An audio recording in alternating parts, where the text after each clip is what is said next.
day, Bean and Ma'am Ali. I'm Rodeline J. Monero, your student nurse from Level 3, Section 2, and I will be having a video recitation that talks about the non-therapeutic communication.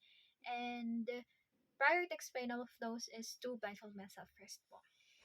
Now, ang non-therapeutic communication po, these are the things na dapat nating hindi ginagawa sa patient kasi pwede kang makapag-cause ng worsen instance or mag-a-aggravate pa sa situation ni patient natin. So, una dyan is yung o yung agreeing and advising. So, hindi dapat natin siya ginagawa kasi parang meron siyang option to not to do, especially sa advising. So, instead of advising, you need to instruct the patient. So, dahil doon parang may authority ka or parang gagawin niya talaga yung sinasabi mo. And then, belittling feelings. Ito yung parang ini-invalidate mo yung feelings ng isang patient. And then, challenging, ito yung nagde-demand ka pa ng proof from the client. Pag sinabi niya, ako si Superman. Tapos sasabihin mo, sige nga lumipad ka kung Superman ka. Ganoon. So, hindi natin gagawin yan.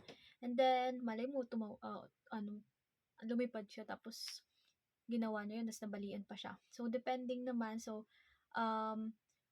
wag mong i-depend yung someone kasi parang nagko-cause siya ng verbal attack. So, for example, this hospital has a fine reputation. So, parang justify mo pa yung sinasabi ng patient, which is not okay.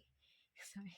And then, next one is to have the disapproving. So, syempre, kapag nag-disapprove ka, syempre magagalit pa yung patient mo. Kasi nga, hindi ka naniniwala sa kanya. So, what you need to do is to parang agreeing na. No, it's not agreeing. So, instruct mo. And then, next one is yung giving approval. So, you are sanctioning the client's behavior or idea. So, wag mo na sabihin na, that's good, I'm glad. Ganyan, wag mo na sabihin. Parang pinapanigan mo pa si patient natin. So, for example naman, yung pagkakaroon ng overloading. So, yung overloading naman is parang ikaw na lang ng ikaw yung nag-i-input. Wala nang say yung patient mo.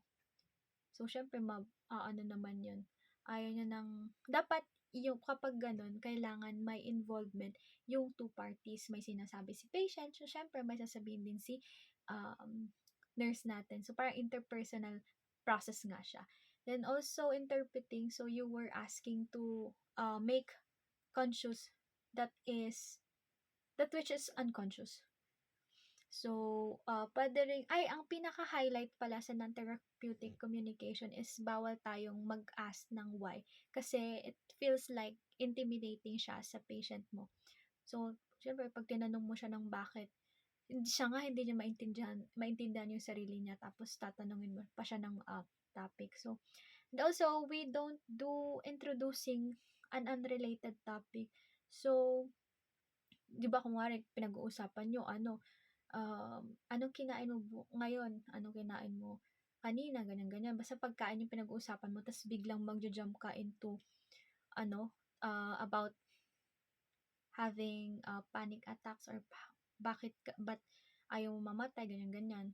Basta yung mga irrelevant things na hindi naman pasok dun sa conversation nyo. Then also, yung probing or yung persistent na pag-question sa client natin. Dito papasok yung, yung pagtatanong mo ng why. And then, wag din tayong magbigay ng false reassurance or yung reassuring the patient na gagaling ka, so everything will be alright, ganun. Hindi mo siya sasabihin na ganun kasi it will indicate a reason for anxiety. Then, also, wag mo ding i-reject si patient kasi you're refusing to consider or showing contempt for the client's behavior or yung ideas niya. So, kumbaga, parang magsasabi pa lang siya ng something tapos nireject mo na agad. So, feeling mo magsasalita pa yung patient mo. So, hindi na, 'di ba?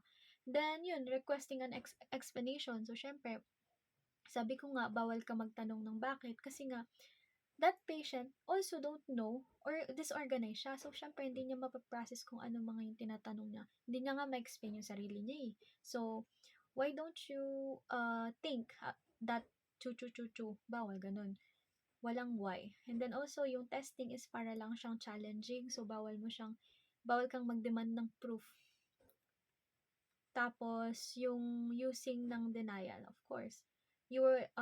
It's like you're refusing to admit na yung problem is nag-exist. Tapos, ano pa ba?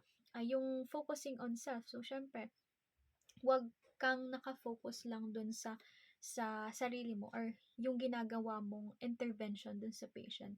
So, kumbaga, I gave you meds so you are now feeling good. So, parang ikaw lang.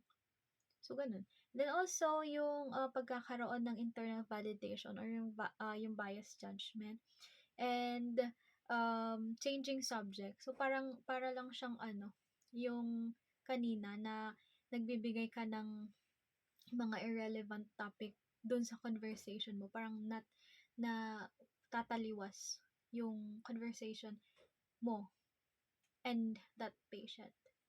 And that's it for the non-therapeutic communication. Thank you po.